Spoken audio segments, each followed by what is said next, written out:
How does it feel to have 3 shows on 3 different networks premiering in the same month? Well, it's weird, man. And I think it might be unprecedented. And I know why you're nervous to ask it, because it sounds like I'm going to throw my arm out of its socket, pat You're going to break your myself on the back. Yeah, right. Hey, look at me, everybody. I got a podcast that's really killing it. I got a foundation that's robust. And yeah, I'm in season 3 of How America Works on Fox Business. Mm-hmm. I'm in season 2 of The Story Behind the Story on TBN. Mm-hmm. And Dirty Jobs has been on the air every week for 20 years. And we're kicking off a new season on December 11th, Sunday night, on the Discovery Channel. And it, modesty aside, it's awesome. The promo campaign that you came up with, which if you haven't seen it, people, you must go to YouTube, go to Discovery, and look for the promos for Dirty Jobs, because Mike wrote a parody of Deck the Halls, and I've obviously told you this multiple times, but it's the best. These are the best promos ever, because he knew exactly what he had done in this upcoming season, and so he wrote the lyrics of the parody to match these things, and then the team at Discovery put the exact same things on screen so the footage matches the lyrics, and it is so funny, and they add sound effects, and my gosh, I just giggled through the whole thing. People should understand that the world of promos is a world unto itself. It's different than advertising. It's different than songwriting. It's different than storytelling. You have to do a lot of different things with a good promo, and most of them aren't good.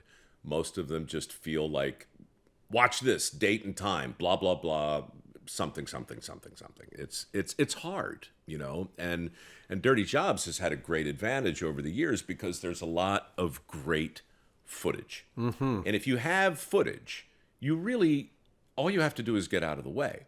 You know, there's some great images from this year's episodes. I mean, unforgettable. Well, that's the thing, is as you watch the promo, these images are coming at you and you go, my gosh, they did that, they did that, they did that. Yeah. And it's first of all, it's dirtier than last season. Filthy season. This could be the best season of Dirty Jobs ever. Beavers have a have a castor gland right in their anus. Yeah. And one of the ways you determine if you're dealing with a male or a female beaver, and we did a whole segment on beaver relocation up in Utah. It was very funny. Anyway, you got to squeeze the this funk out of the castor gland. It's basically like sexing a chicken, right? Except it's a beaver. Yeah.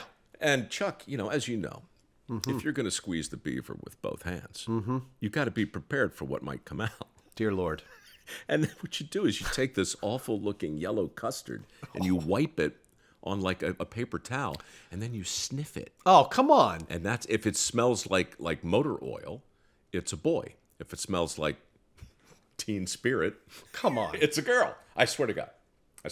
So, all right. So what do you do with that image? All right. Now it speaks for itself, and when you see the episode, you'll get it. But how do you promote it?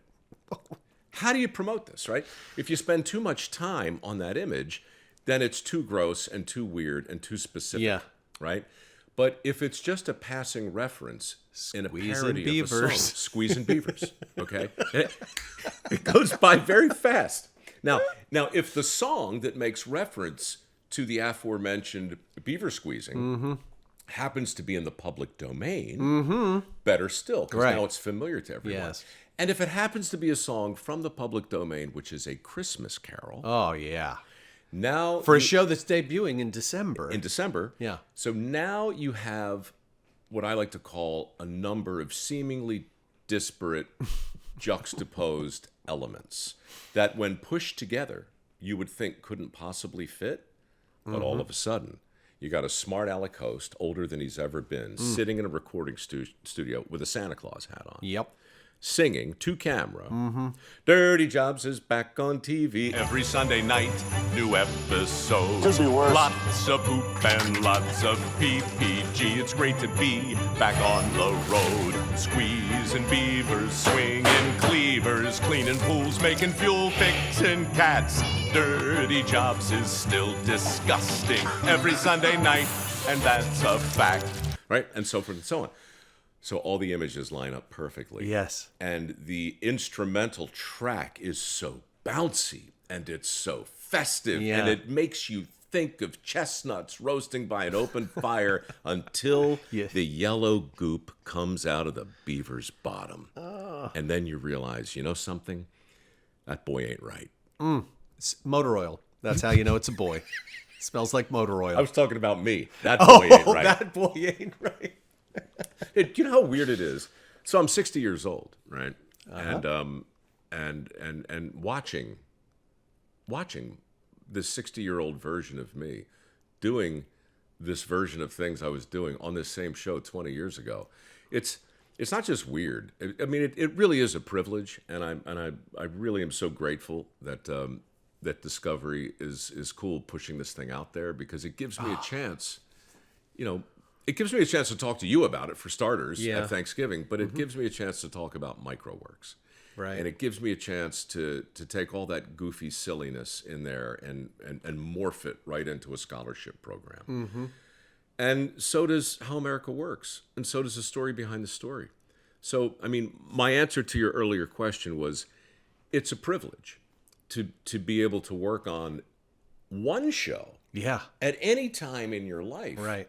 that lines up in some way with something that's like genuine and authentic about the person you think you are, like that kind of congruency. Like I don't have to play a character. For me, the great fortune, the great privilege, and the thing I was petrified of losing during the lockdowns was the ability to work in my chosen field in a way that didn't require me to really play anybody other than myself. And so, look, man, I didn't fully appreciate that for a long, long time. You're the best person to play yourself. And let me just say that not everybody can do that.